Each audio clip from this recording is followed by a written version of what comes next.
નમસ્કાર વિદ્યાર્થી મિત્રો, આપણી યુટ્યુબ ચેનલમાં બધાનું સ્વાગત છે। આજે આપણે 38મો દાખલો જોવાનો છે વિભાગ સી નો। તેમાં લખ્યું છે કે મીના કુલ 2000 રૂપિયા લઈને બેંકમાં પૈસા ઉપાડવા જાય છે। 2000 રૂપિયા ઉપાડવાના છે તો એની પાસે 50 ની અને 100 ની કેટલી નોટો ઉપાડશે। કુલ 25 નોટો એને મળે છે, બરાબર। તો હવે આપણે ધારવાનું, ધારો કે 50 રૂપિયાની એક્સ નોટો અને 100 રૂપિયાની વાય નોટો। નોટો કેટલી છે એની સંખ્યા આપણને કઈ ખબર નથી, એ સંખ્યા ગોતવાની છે। તો ધારવાનું કુલ 25 નોટો છે તો 50 રૂપિયાની આટલી નોટો અને 100 રૂપિયાની આટલી નોટો આપણે ધારી લીધું। 50 રૂપિયાની એક્સ અને 100 રૂપિયાની વાય, કુલ 25 નોટ છે એટલે એક્સ પ્લસ વાય બરાબર 25 થશે। કુલ 2000 રૂપિયા ઉપાડવા જાય છે તો રૂપિયા, જ્યારે રૂપિયાની વાત આવે ત્યારે 50 રૂપિયાની નોટો છે એક્સ એટલે અહીંયા 50 એક્સ આવશે। 100 રૂપિયાની નોટો છે વાય તો અહીંયા 100 વાય આવશે। 50 એક્સ ને 100 વાય એના બરાબર 2000 રૂપિયા થાય। તો આમાંથી 50 કોમન કાઢી લ્યો તો x પ્લસ 2y વધે, 50 છેદમાં જાય, ભાગાકાર કરો તો 40 વધે। આ સમીકરણ બીજું છે। તો સમીકરણ 1 ને 2 નો લોપ કરીએ તો આ સમીકરણ આપણી પાસે 1 છે, બરોબર, અને આ સમીકરણ આપણી પાસે 2 છે। આ 2 નો લોપ કરવો હોય તો આ માઈનસ નિશાની કરવી પડે, નિશાની ફરે એટલે આ 2 ઉડી જાય। 2y માંથી y જાય એટલે y વધે, 40 માંથી 25 જાય તો 15 વધે।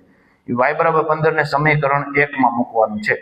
તો એમાં સમીકરણમાં y બરાબર 15 લખવાના, 15 પહેલી બાજુ જાય, 25 માં 15 જાય તો 10। તો આવી રીતે x એટલે 50 રૂપિયાની નોટો 10 મળે, 100 રૂપિયાની નોટો 15 મળે। આવી રીતે અલગ અલગ પ્રકારની નોટોની સંખ્યા મળશે। તો આપણી ચેનલ છે ઇઝી મેથ્સ, એને તમે ખાસ લાઈક કરો, શેર કરો, સબસ્ક્રાઇબ કરો, તમારા બીજા મિત્રો સુધી પહોંચાડો। Thank you very much. નમસ્કાર વિદ્યાર્થી મિત્રો, આપણી યુટ્યુબ ચેનલ ઇઝી મેથ્સમાં સ્વાગત છે તમારું। તો આજે આપણે અસાઇનમેન્ટનું બીજું પેપર સોલ્વ કરવાનું છે। બીજા પેપરમાં વિભાગ સી માં 39મો દાખલો આવ્યા છીએ। આમાં આપણે આદેશની રીત કરવાની છે। સમીકરણ 1 છે અને સમીકરણ 2 છે, એકદમ સરળ દાખલો છે। તો આમાં 2x - 3y બરાબર 14 આપ્યા છે, બરાબર। તો કોઈ પણ ને કરતા તમે બનાવી શકો છો। ધારો કે આપણે આને કરતા બનાવીએ તો આ 2x ને કરતા બનાવીએ તો 14 ના 14 રહે, આ 3y આમ જાય તો પ્લસ થાય। હવે આ 2 જાય છેદમાં, x બરાબર 14 પ્લસ 3y છેદમાં 2। હવે આ જે છે સમીકરણ નંબર 3 આપવાનું। હવે આ સમીકરણ ત્રીજું છે, તમે જાણો છો કે આ સમીકરણ ત્રીજું આપણે બીજામાંથી બનાવ્યું છે। તો જેમાંથી બનાવ્યું એમાં કિંમત નહીં મૂકવાની, સમીકરણ 3 ની કિંમત સમીકરણ 1 માં મૂકવાની, બરાબર। આદેશની રીત કરવાની છે આપણે। સમીકરણ 3 ની કિંમત સમીકરણ 1 માં મૂકતા સમીકરણ 1 ની અંદર શું છે, જો 3x પ્લસ 5y બરાબર 21 છે, અને તેથી ના તેથી, પછી આ 3 ના 3, x કાઢીને આટલું લખવાનું, 14 ના 14 પ્લસ 3y અને એના છેદમાં 2 આવશે, પ્લસ ના પ્લસ 5y ના 5y બરાબર 21। હવે 14 તેરી 42, આનો ગુણાકાર કરવાનો, 14 તેરી 42 પ્લસ ના પ્લસ 3 તેરી 9y છેદમાં 2 પ્લસ 5y બરાબર 21। હવે આ બગડો આ બે પાસે જાવ દો એટલે અહીંયાથી નીકળી જશે, વચ્ચે બરાબર નિશાની છે ને, એટલે 42 ના 42 પછી પ્લસ 9y ના 9y ને બરાબર 5 દુ 10y થાય, અહીંયા બરાબર નથી, સોરી। હવે આને 5 દુ 10y થશે એટલે પ્લસ ના પ્લસ 10y ના 10y પછી બરાબર કરવાના, 21 દુ 42 થશે, બરાબર 42 ના 42 થાય। તો તેથી 9 અને 10 બે ભેગા કરો એટલે 19y થાય, 42 ના 42, આ 42 ઓલી બાજુ જાય તો 14 તેરી 42 થશે, તો 42 માઇનસ થશે, બરાબર। તો 19y બરાબર 42 માંથી 42 જાય તો 0 વધે, y ના y 0 ના છેદમાં 19 થાય, આ છેદમાં જાય, y બરાબર ભાગાકાર કરો તો 0 આવશે, 0 ભાગ્યા 19 એટલે 0। હવે y બરાબર 0 છે ને સમીકરણમાં મૂકી દેવાની એટલે કિંમત મળે આપણને, બરાબર। y બરાબર 0 ને સમીકરણ, હજુ આપણે જે નવું બનાવેલું સમીકરણ છે ને એમાં કિંમત મૂકવાની થશે, સમીકરણ 3 માં મૂકતા। તો એની અંદર આપણી પાસે રકમની અંદર શું છે, જો x છે, x બરાબર 14 પ્લસ 3y અને એના છેદમાં આવશે 2. 14 ના 14, 3 ના 3, y ની જગ્યાએ 0 છેદમાં 2. હવે આપણી પાસે બરાબર છે 14 ના 14 અને 3 ગુણ્યા 0 કરો એટલે 0, એને કઈ લખવાની જરૂર નથી, છેદમાં 2 છે.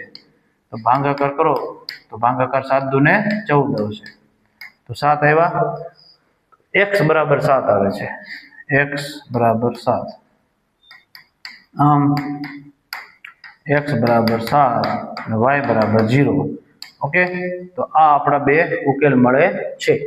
આદેશની રીતે આવી રીતે ગણતરી કરીને ઉકેલ આપણે લાવી શકીએ છીએ. આપણી ચેનલને લાઈક કરો, શેર કરો અને સબસ્ક્રાઇબ કરો. Thank you very much. નમસ્કાર વિદ્યાર્થી મિત્રો, આપણે યુટ્યુબ ચેનલમાં બધાનું સ્વાગત છે. તો આ દાખલામાં ટેકનિકલ પ્રશ્નના કારણે આનો વોઇસ આવતો નહોતો, તો એના માટે હું ફરીવાર વોઇસ તમને આ દાખલા માટે હું સેટ કરી દઉં છું. તો આ 40મો દાખલો છે, વિભાગ બી નો, પ્રશ્ન પેપર 2 છે. એમાં 9, 17, 25 ના કેટલા પદનો સરવાળો 636 થાય, આવો આપણે પૂછ્યું છે. સરવાળો આપી દીધો છે, કેટલા પદનો એટલે n શોધવાનું છે. તો એ બરાબર આપણને 9 આપ્યા છે. જો પહેલું પદ 9 આપ્યું છે, સામાન્ય તફાવત એટલે બીજા પદમાંથી પહેલું પદ માઇનસ કરો, 17 માંથી 9 જાય તો 8 વધે. અને કેટલા પદનો એટલે n ગોતવાનું છે, સરવાળો 636 એટલે એને SN કહેવાય. SN બરાબર 636. હવે SN નું સૂત્ર મૂકવાનું, n ના છેદમાં 2 2a plus n minus 1 into d. હવે SN એટલે આપણને ખબર છે કે આપણી પાસે 636 છે. પછી n ના છેદમાં 2 એટલે n બરાબર આપણે ગોતવાના છે, એટલે n ના છેદમાં 2 એમને રાખવાના, 2 ના 2, a બરાબર 9 છે, n બરાબર ગોતવાના છે, d બરાબર 8 આપ્યા છે. તો 636 બે અંશમાં જશે, 9 દુ 18, 8 એકા 8 ને 8 એકા 8. હવે આમાં 636 ગુણ્યા 2 એમને રાખવાનું. આ બે એટલા માટે રાખ્યા છે કે અહીં ક્યાંક આજુબાજુ ઉડી જશે. તો 18 છે, એમાંથી 8 જાય તો 10 વધે. હવે આમાંથી 2 કોમન આવે, એ 2 કોમન કાઢીને અહીં છેદમાં જ આવશે આપણે. તો 10 માંથી 2 ગયા એટલે 5 વધ્યા, 8 માંથી 2 ગયા તો 4 વધ્યા. બરોબર, 5 દુ 10 અને 4 દુ 8. બરોબર, હવે આ બે જો અંશમાં છેદમાં ઉડી ગયા એટલે આપણે ગુણાકાર કર્યો નહીં. 636 વિધા, n 5 પ્લસ 4n વિધા, 636 5n પ્લસ 4n નો સ્ક્વેર વિધો. હવે એનો ગુણાકાર કર્યો છે, 5 એકા 5n અને 4 એકા 4n, 4n નો સ્ક્વેર. 636 ઓલી બાજુ આવી ગયા, માઇનસ થયા, 4n square plus 5n minus 636. હવે આપણે જો આ 4 અને 636 ના આપણે અવયવ પાડ્યા છે, 636 અને 4.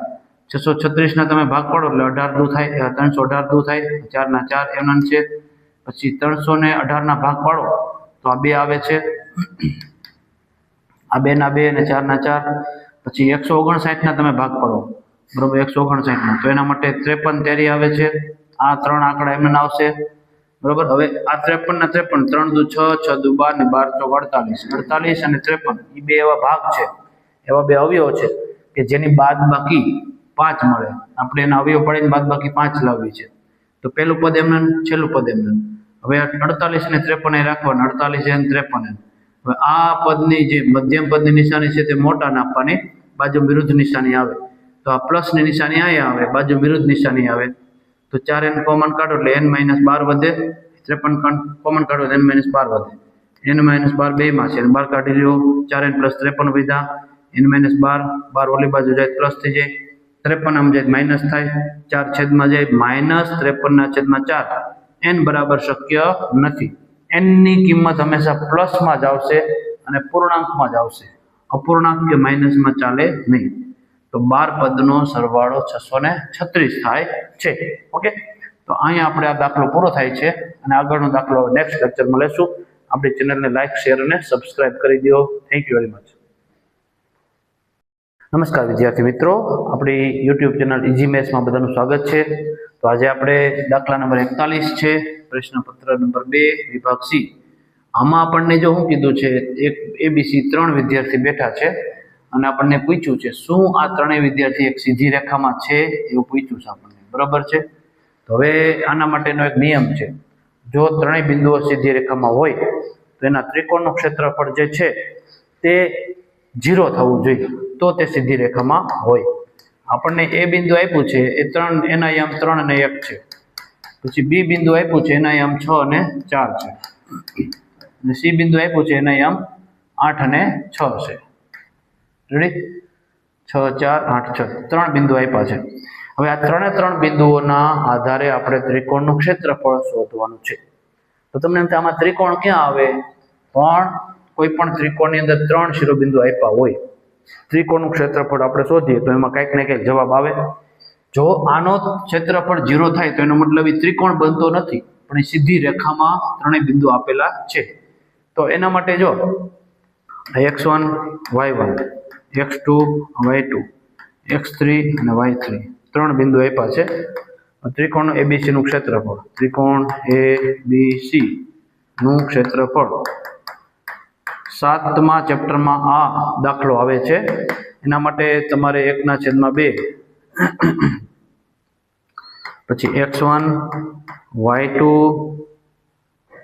minus y3 plus x2 y3 minus y1 plus x3 y1 minus y2. બરાબર? આવી રીતનું સૂત્ર આવે છે. આ સૂત્રનો ઉપયોગ કરવાનો થશે આપણે. હવે આની અંદર કિંમત લખીએ તો x1 એટલે આપણી પાસે છે 3, x2 આપણી પાસે 6 છે અને x3 આપણી પાસે 8 છે. આ બધાની કિંમત લખવાની છે. હવે y2 એટલે 4 છે, 4 minus y3 એટલે 6, 4 minus 6, y3 એટલે 6 છે, y1 એટલે 1 છે, minus 1, y1 એટલે 1 છે, y2 એટલે 4 છે, minus 4. તો 1/2 ને 1/2, 3/3, 4 minus 6 થાય એટલે -2 વધે, પછી 6/6 અને 6 માંથી 1 જાય તો 5 વધે, પ્લસ 8/8, 1 માંથી 4 જાય તો બાદ બાકી કરો તો -3 વધે. બરાબર? હવે આપણે જો બરાબર 1/2 ને 1/2 માનાંકની અંદર આપણે ગુણાકાર કરીશું. 3 દૂને 6 -6 આવે, પ્લસ માઇનસ માઇનસ 6 પંચા 30 તો પ્લસ 30 આવશે, અને 8 તેરી 24 તો -24 આવશે. 1/2 ને 1/2 અહીંયા 24 અને 6 એ બે માઇનસ છે એટલે -30 થશે, પ્લસ 30 થશે. બરાબર? 1/2 ને 1/2. હવે 30 માંથી 30 છે એટલે 0 થાય. એ 0 ને તમે બહાર કાઢો, 1/2 ગુણ્યા 0 કરો તો 0 નો ગુણાકાર 0 થઈ જશે. તો આ ત્રણેય શિરોબિંદુઓના ત્રિકોણનો ક્ષેત્રફળ 0 આવે છે. તો લખવાનું કે ત્રણેય શિરોબિંદુઓ એક જ રેખામાં આવે છે, કારણ કે ત્રણેય શિરોબિંદુઓ એક જ રેખામાં આવે છે કારણ કે તેનું ત્રિકોણનું ક્ષેત્રફળ